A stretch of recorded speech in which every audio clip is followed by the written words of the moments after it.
نبی صلی اللہ علیہ وسلم نے فرمایا انسان اللہ سے دعا مانگتا ہے، زندگی بھر مانگتا رہتا ہے، اور اللہ زندگی بھر دعاؤں کو قبول کرتے رہتے ہیں، لیکن اس کو نظر نہیں آ رہا ہوتا، اس کو نظر کہ اللہ اپنے طریقے سے دعا قبول کرتا ہے۔ اگر اللہ ایسے دعا قبول کرے نا، آپ نے ادھر کہا اے اللہ میری تنخواہ ڈبل کر دے، آفس گئے باس نے کہا کہ جناب نئے وزیر اعظم نے جو اعلان کیا ہے اس کی منظوری ہو گئی، ٹھا ٹھا کر کے ایسے دعائیں قبول ہونا شروع ہو جائیں تو غیب پر ایمان ختم، پھر تو دعا کی ترغیب دینے کی ضرورت ہی نہیں رہے گی، سب لوگ مصلی لے کے مسجد میں آ جائیں گے، سارا دن دعائیں مانگتے رہیں گے۔ دعائیں تو لازمی قبول ہوتی ہیں، لیکن انداز وہ ہوتا ہے جو اللہ کرتے ہیں، اللہ کہتے ہیں میں اپنے طریقے سے کروں گا۔ اب اس کی بڑی لمبی چوڑی تفصیل ہے کہ کیسے قبول ہوتی ہے۔ بعض دفعہ جو چیز مانگ رہے ہیں اللہ وہی دے دیتا ہے آپ کو، بعض دفعہ اس کا متبادل دے دیتا ہے، آلٹرنیٹ دے دیتا ہے، بعض دفعہ نہ آلٹرنیٹ دیتا ہے نہ وہ چیز دیتا ہے، کوئی مصیبت آنے والی ہوتی ہے، اس دعا کی برکت سے اس مصیبت کو ٹال دیتا ہے۔ آپ اپنے بیٹے کے لیے بچی کے لیے دعا مانگ رہے ہیں اس کو ٹھیک کر دے، وہ ٹھیک نہیں ہوئی لیکن دوسری نے بیمار ہونا تھا، اللہ نے اس سے وبا کو ٹال دیا۔ جن کا غیب پر ایمان ہوتا ہے وہ تو مانگتے ہیں، اللہ سے مانگتے ہیں۔ پتہ ہے بھائی یہ ہو نہیں سکتا کہ جس خدا نے کہا ہے کہ میرے سامنے ہاتھ اٹھاؤ، حدیث میں آتا ہے اللہ میں اتنی غیرت ہے کہ جب کوئی اللہ کے سامنے ہاتھ اٹھا کے مانگتا ہے تو اللہ کو خالی ہاتھ لوٹاتے ہوئے حیا آتی ہے، تو اللہ کو حیا آتی ہے کہ ان ہاتھوں کو خالی لوٹائے، دیتا ہے لازمی۔ تبھی ہم نے اہل اللہ کو دیکھا ہے کہ مانگتے بہت ہیں، بڑی لمبی لمبی دعائیں مانگتے ہیں، لوگ ان کو بے وقوف سمجھتے ہیں کہ یار یہ ہر وقت مصلی پہ دعائیں مانگتے رہتے ہیں لمبی لمبی، ملتا تو کچھ ہے نہیں، انہیں پتہ ہے کہ یہ بہت ملتا ہے اللہ سے مانگنے سے، لیکن اللہ کا انداز ایسا ہوتا ہے کہ صرف وہ مانگیں جن کو غیب پر یقین ہے۔ یعقوب علیہ السلام ساری زندگی مانگتے رہے اللہ تعالیٰ سے، اس مانگنے کا بدلہ کیا ملا ہے؟ دوسرا بیٹا بھی اللہ نے چھین لیا۔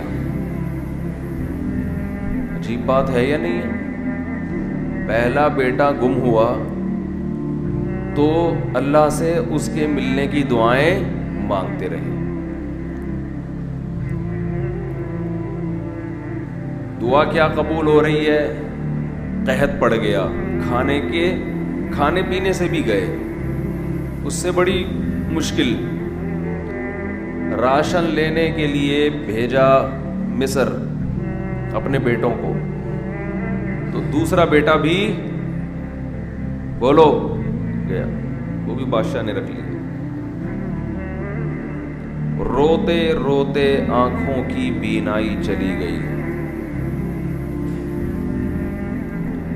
آپ کی اولادیں آپ سے کیا کہنے لگی؟ تاللہ تفتأ تذکر یوسف، اللہ کی قسم آپ یوسف کو ابھی تک یاد رکھا ہوا ہے، حتی تکون حرضا او تکون من الہالکین، آپ کی جان نہ چلی جائے۔ تو زبان سے یہ نہیں کہا کہ میں اللہ سے مانگ مانگ کے تھک گیا ہوں لیکن اللہ دینے کے لیے تیار نہیں ہے، میرا تو دوسرا بیٹا بھی گیا۔ جب دوسرا بیٹا بھی گیا ہے نا، اس وقت یہ الفاظ کہیں کہ آنکھوں کی بینائی چلی گئی، گھر والے کہنے لگے کیا آپ کو ابھی تک یاد ہے؟ کچھ چیزیں غیر اختیاری ہوتی ہیں، اپنے اختیار سے غم کو سوچنا یہ شریعت میں جائز نہیں ہے، لیکن کچھ چیزیں انسان کے اختیار میں نہیں ہوتی۔ وہ غم جو آپ کے اختیار میں نہیں ہے اس پہ آپ کو گناہ نہیں ملتا بلکہ صبر پہ ثواب ملتا ہے۔ شریعت میں حکم یہ ہے کہ غم کو بھول جاؤ، اس کو ایک ہی چیز کو لے کے مت بیٹھے رہو۔ لیکن حضرت یعقوب علیہ السلام کو اپنے بیٹے سے اتنی محبت ظاہر ہے اس بیٹے میں بہت ساری خصوصیات تھیں. وہ جانتے تھے کہ اللہ ان کو پیغمبر بنائے گا،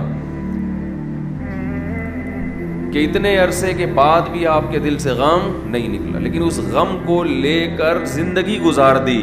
کسی کے سامنے اللہ کی شکایت نہیں کی کہ میرے ساتھ کیا ہو رہا ہے. اور دعا قبول کیسے ہو رہی ہے کہ دوسرا بیٹا بھی گیا. بیٹوں نے آ کے بتایا کہ آپ کے بیٹے نے چوری کی تھی جس کی وجہ سے بادشاہ نے اس کو رکھ لیا. قال بل سولت لکم انفسکم امرا. باپ نے کہا تم نے جیسے پہلے ایک کہانی گڑھی تھی دوبارہ سے ایک کہانی گڑھ لی ہے. حالانکہ اس دفعہ بیٹے سچ بول رہے تھے، چوری تو نہیں کی تھی لیکن الزام لگا تھا چوری کا. تو یعقوب علیہ السلام نے دوسرے بیٹے کے جانے پہ ایک لفظ ناشکری کا زبان سے نہیں نکالا، بلکہ کیا کہا؟ انما اشکو بثی وحزنی الی اللہ وَأَعْلَمُ مِنَ اللَّهِ مَا لَا تَعْلَمُونَ. میں اپنا غم تمہارے سامنے بیان نہیں کرتا، صرف اللہ کے سامنے بیان کرتا ہوں، اور اللہ کے بارے میں وہ کچھ جانتا ہوں جو تم نہیں جانتے. کیا مطلب؟ وہ مجھے تسلی دے رہے، اس میں خیر ہوگی. ہمارا کام ہے مانگنا، ہم بھکاری ہیں. یہ تو ملحد اور خدا کے منکر لوگ ہیں جو مسلمانوں کا مذاق اڑاتے ہیں کہ یہ دعائیں مانگتے ہیں اور ان کو ملتا کچھ نہیں ہے. وہ بھائی ہمیں اس سے غرض ہی نہیں ہے کہ رب کیسے دے رہا ہے. ہمیں اس نے پابند بنا دیا مانگو، تو ہمیں اہل اللہ کو تو مزہ اس سے آتا ہے کہ اس نے ہمیں بول دیا مانگو. وہ نہ بھی دے، مانگنا ہی ہمارے لیے سب کچھ ہے. تو میں جو بات عرض کر رہا تھا وہ یہ تھی کہ یعقوب علیہ السلام مانگتے رہے، پھر دوسرا بیٹا بھی چھن گیا. کوئی مایوسی کا کوئی لفظ مایوسی کا زبان سے نہیں نکالا.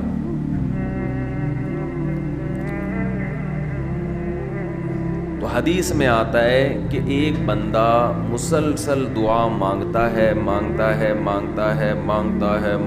اور اللہ قبول کرتا ہی رہتا ہے، یہاں تک کہ یہ بندہ ایک دن زبان سے ایک لفظ نکالتا ہے، کیونکہ اس کو قبول ہوتے ہوئے نظر نہیں آ رہی ہوتی نا دعا. یہ زبان سے کیا لفظ نکالتا ہے کہ میں دعا مانگتا ہوں مگر اللہ قبول بولو نہیں کرتا.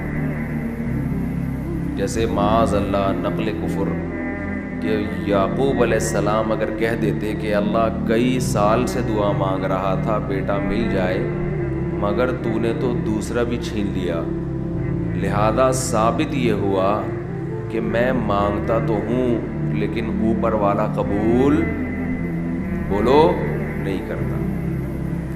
اگر یہ لفظ زبان سے نکالتے جیسے کہ آج کل لوگ نکالتے ہیں زبان سے، تو حدیث میں آتا ہے یہ جو جملہ زبان سے نکالا ہے اس کے بعد سے اللہ قبول کرنا چھوڑ دیتے ہیں. اس سے پہلے ہو رہی تھی، آپ نے یہ لفظ کہہ دیا اس کو ہلکا سمجھ کے. اللہ کے ترازو میں یہ کلمہ، یہ چھوٹا سا جملہ بہت بھاری ہے اللہ کی غضب کو دعوت دینے کے لیے. اللہ کہتے ہیں مجھے تانا دے دیا کہ میں قبول نہیں کرتا.